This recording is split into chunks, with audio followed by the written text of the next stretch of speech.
podcasting's choice. From coast to coast, continent to continent, right here 24/7. PNR.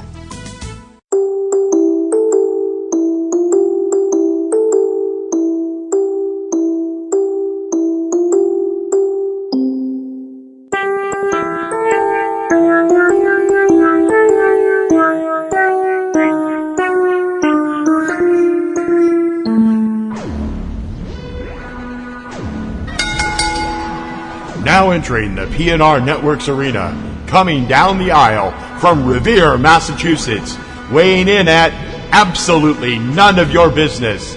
It's the Mistress of Mayhem, the Queen of Quips. It's time for Ring Around the Rosie with your hostess, Kim Brown.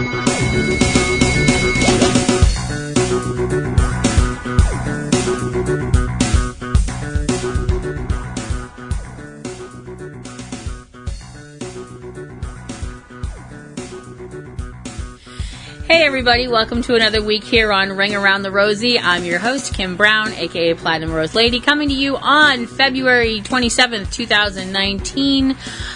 We are almost done with February, and March is going to come roaring in like a lion and leave like a lamb, or however that goes. I never remember that. I know it's like, it's supposed to like leave like a lamb and go out like a lion, or I don't go out like a come in like a platypus and go out like a llama. I don't know how it works. I never remember.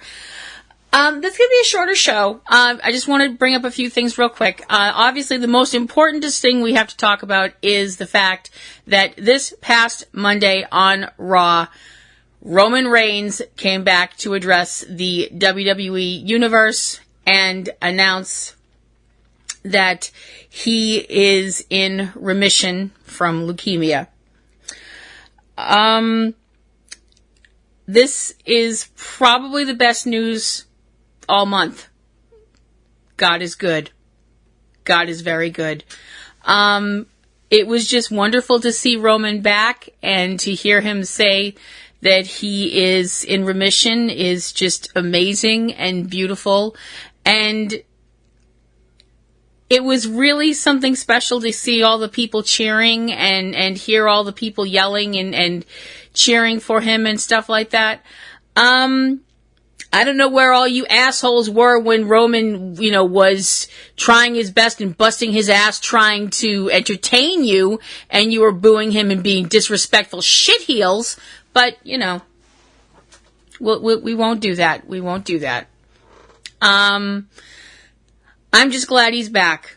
I want him to come back and be the Roman Reigns I know he can be, and I'm just so thrilled and excited. I am also thrilled and excited that he appeared the next day on Good Morning America and looked amazing, and was talking about how he is going to be in Hobbs and Shaw, which is a new film that he is part of with Dwayne "The Rock" Johnson and Jason Statham. It's part of the Fast and Furious universe, so that should be really fun. Hopefully Roman will do some more acting. I would be totally fine with that. I would be totally fine with full male frontal nudity. That would be... Okay, sorry. I'm a woman. I have needs. Don't judge me. After Roman's announcement, I was pretty much like anything else that happens tonight is just... I was kind of like, I wasn't sure if they were actually going to have him get involved in a match, and he did. Roman and Seth Rollins came out and saved Dean Ambrose's ass when Dean was in a match that was originally with Dean and Drew McIntyre. Sorry. I'm sorry. I really need to stop with the sheep jokes. I have to stop that. That's not nice. And it's not intended as an insult to the good people of Scotland. Just saying. I also want to bring up that during the match, Dean whipped off his belt and had another belt on underneath it. That is crazy prepared. That is like Batman level prepared. I also have to say Dean standing there with the belt in his hand, and I'm going, oh, daddy, I've been bad. Again, woman needs, don't judge. Renee is very lucky. The problem was that this match couldn't be, a singles match without some interference, and you had Bobby Lashley, Baron Corbin, and Elias, who was apparently turned heel again because reasons. They all came down and beat on Dean, which caused Seth Rollins to come out to the ring with a chair, and also caused Roman Reigns to come out, and they were defending their brother, and everybody went crazy, and it was cool. I mean, it was cool. It felt right. It felt right. I mean, I know Dean is, his contract expires after WrestleMania and he's going to be leaving. And if that's his choice, that's his choice. I'm not going to knock it. I'm just hoping that the WWE doesn't put him in shit, humiliating matches and things till he leaves. Because wherever he goes, I wish him nothing but the best. But I'm so pleased that Roman is well. I mean, I'm deliriously happy Roman is back, but I am more thrilled and happy and elated. That's the word I want. Elated that Roman is well. That Joe is well. And, welcome back to the yard, big dog. We've missed you a lot. Couple of other things that I'd like to talk about real quick. Like I said, this is going to be kind of a short show and I'm going to be bouncing all over the place. Because in case you guys haven't noticed, my attention span is kind of not there. The whole thing with Ric Flair, the celebration and that he's 70, good grief. Wow, birthday bash for Ric Flair, 70 years old. Crazy, crazy, crazy. Obviously, shit went horribly sideways at the end of things when he was beaten bloody by a returning, pissed-off Batista, who is trying to goad Triple H into a match, I guess. I guess the snap really fucked him up. He came back all wrong. Considering the fact that I don't know if we're going to see Drax in any more movies after Avengers Endgame. Considering the fact that I know I'm probably going to cry till I throw up when Avengers Endgame comes out. Considering I almost cried till I threw up when an Infinity War came out. So, I don't know. So, just jumping over to SmackDown. Now, we need to talk about a few things from SmackDown that I'm really concerned about. One of them is a good thing. One of them is definitely a good thing. One of them is the fact that Matt Hardy's back. Yay! There was kind of a little talk there for a while. It seemed like Matt was, with all of the injuries and all of the incredibly crazy shit that he's put his body through over the years, which he did to entertain us, and we should all, give him praise for that. He seemed like he was going to be taking some time stepping back from the ring or maybe even retiring. He never said retired outright, I don't think. But he was back this week on SmackDown with Jeff Hardy, so the Hardys are back together, teaming again, and all is right with the world. I want to bring up something, though, because I was just like, okay. Matt's Twitter, which he put a post up earlier today, and with the pictures of the SmackDown tag team belts with one word on the tweet. It said procure, all in caps, where he calls himself the multifarious Matt Hardy. I'm like, okay. We're gonna go look up what that word means, because I was like, multifarious. I'm like, well, not entirely sure, so I skedaddled over to Google and Googled it just to look it up. Multifarious means having many aspects. It's another way to say many-sided or multifaceted. It's a person with many layers. They're very faceted individuals, and if you're gonna call Matt Hardy anything, faceted would be good. Faceted works. Multifaceted works really, really well. And it just does, multifarious does flow off the tongue better than fucking squirrely. So, Okay, now, I've been talking about really great things, Roman coming back. I've been talking about really weird things, Matt Hardy. I love you, Matt. Stay weird, But now I need to talk about a storyline that I do not like, I am not comfortable with, and is really kind of aggravating me in the fact that I felt it was done in phenomenally bad taste and stuff like that. Now, I realize me talking about bad taste and being like, oh, shame, shame, I'm offended, that's a little bit ridiculous because I'm not saying I go out of my way to offend people, but I do tend to do it, and I don't usually tend to be bothered when I do it. And I'm definitely not a person that follows in the politically correct style. I'm certainly not one of those type of people. At least I don't think I am. I've always been of the opinion that I remember when being politically correct was called being nice, just being polite to people. But, that's one thing and another. Smackdown opened up with Stephanie and Shane in the ring, and Rowan and Daniel Bryan in the ring because they were going to be doing this whole contract thing for the match that was going to be held at Fastlane between Daniel Bryan and Kofi Kingston because Daniel and Kofi burned it down at the Elimination Chamber match, and Kofi, because of his incredible work in said match, wound up earning the right to face Daniel at Fastlane. Okay, so we've got a contract signing all nifty and cool. So we're going through it, and the thing is, Daniel signs, and then Kofi goes to sign, and then all of a sudden Vince's music plays, and out comes Vince. And he starts talking about he appreciates all of the things that, he appreciates Kofi's efforts, and then he said that to give people the match that it would be best for business and, draw the biggest box office pretty much, Kofi's not going to be in the match.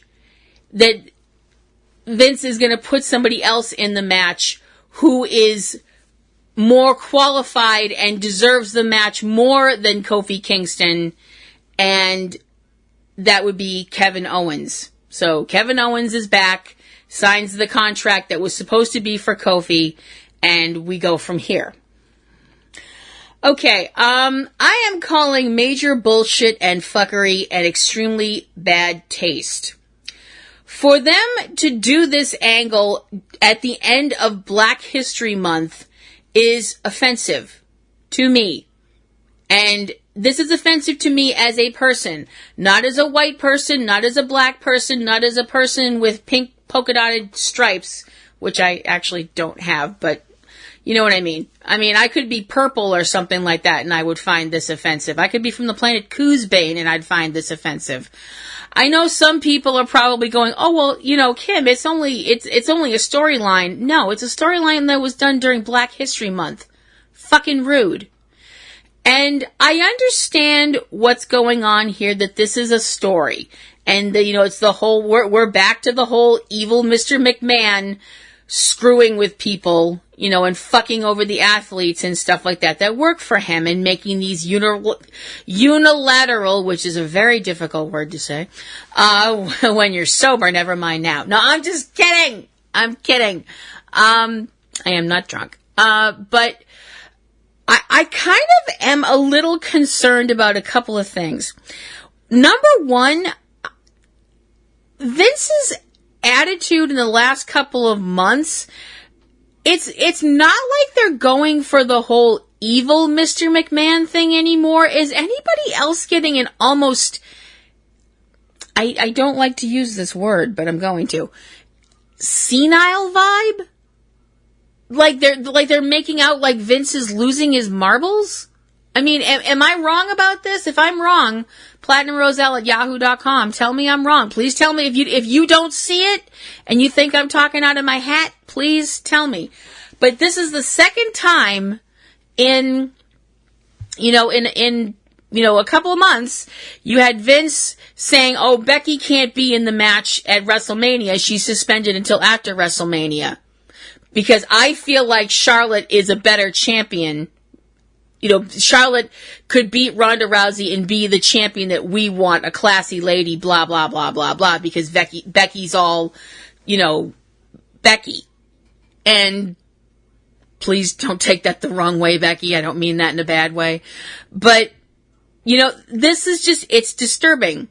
It's disturbing me that Vince has screwed over and changed the match and messed up a woman's match and now a male match. And the fact that the first match had a person from another country in it, and the second match has a person in it that is African American. So we're supposed to be thinking that Vince is sexist, racist, and losing his mind?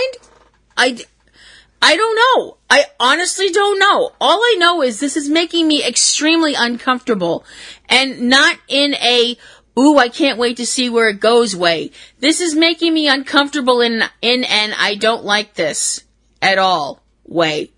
And maybe I'm reading too much into it. I might be reading too much into it. Goodness knows I tend to do that, And if you all think I'm reading too much into it, if you think I'm being unfair, platinumroselle@yahoo.com, please tell me. I would really love to, hear your opinion, especially if you disagree with me. If you agree with me, that would be spiffy, but if you don't agree with me, please tell me, I'm talking out of my butt here. But I really don't like this angle. I don't. And for one thing, we all knew that the whole thing that was, at the beginning of the beginning of January, when you had Vince and Stephanie and Shane and Triple H out there and the whole blah blah about, oh, well, we're going to make this, these shows are all about you, the fans, you're the authority, blah blah blah.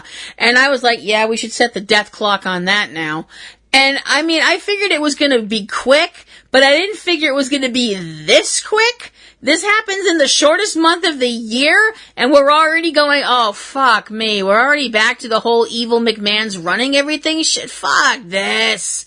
It's stuff like this that, I'm just assuming the people at AEW just look at this stuff and just look at each other and smile. I know I would. So, I'm not saying this in a way that's making it sound like I really don't believe Vince McMahon, the person, is racist or sexist or anything like that. I don't. Because I don't know the man, personally. I know what the character of Vince is doing and what the storylines are and stuff like that. I know them. I know the storylines. I don't like them, but, I'm trying to take a wait and see attitude. I'm trying to tell myself that I'm reading too much into this, but if anybody else feels that way, I'd love to know. I'd really like to know. Just if nothing else, just to calm my own fears, I suppose. Also, just jumping back to Raw for a second, Baron Corbin, you're really good at your job. Because, oh my gosh, I hate you. I really seriously hate you. I put a tweet up, and I'm not ever gonna take it down because it's how I felt and it's still how I feel. That, after he went out, he was speaking to one of the interviewers and he was saying that, oh, all these people, talking about Roman, they're living in the past and blah, blah, blah and all this stuff like that. And that basically ending it up with that Roman better stay away from him. I'm like, aha!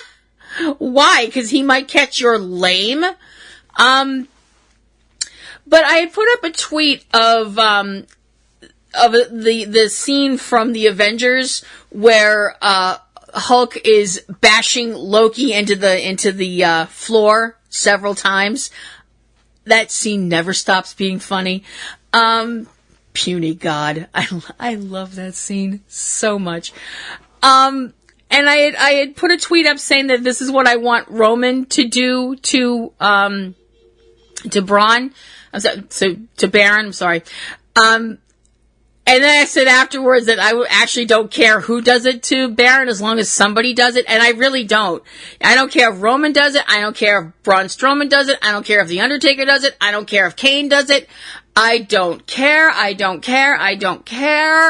but somebody please put that guy through a table, preferably one that's on fire and covered with thumbtacks and over a pan of lemon juice. Can you tell I really don't like Baron Corbin? Which is his job, so yay for him. So this is, like I said, it's going to be a little shorter show this week. And if you have any questions, comments, queries, complaints, anything like that you'd like to send my way, platinumroselle@yahoo.com. Please like, share, and subscribe to my show and to the other shows that I'm involved with if you are so inclined. I have a solo show, Platinum Rose's Garden, which is my supernatural podcast. If you've never listened to that, you can listen to that over at platinumrosesgarden.com if you are a supernatural fan. And if you are, congratulations on your wonderful taste. If you're not a supernatural fan, but you know someone who's a supernatural fan, please point them in the direction of my show. If you would like to follow me on Twitter, you can follow me at PlatinumRoselle at Twitter.com.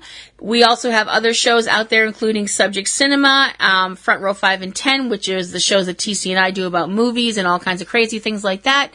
We have shows that are part of our Patreon, which you can also check out, like Kaiju Corner and some other shows that are coming up in the future.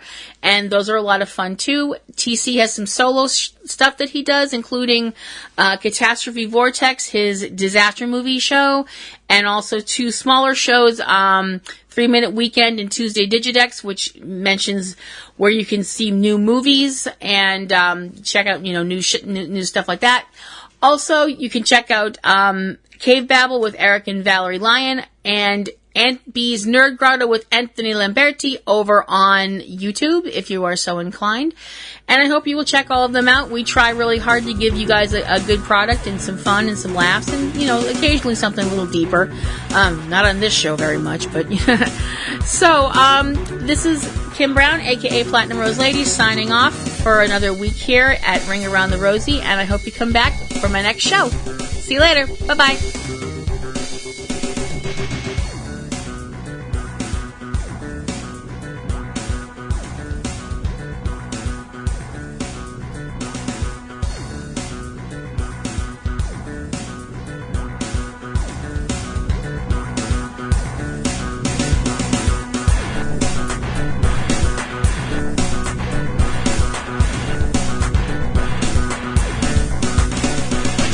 You have been listening to Ring Around the Rosie with Kim Brown, a production of PNRNetworks. Keep in touch with all things about the show at http://ringaroundtherosie.net. Ring Around the Rosie intro performed by Eric Lyon.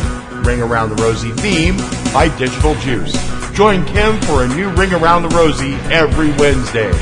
Ring Around the Rosie is copyright 2018 PNRNetworks, Boston, Massachusetts, USA.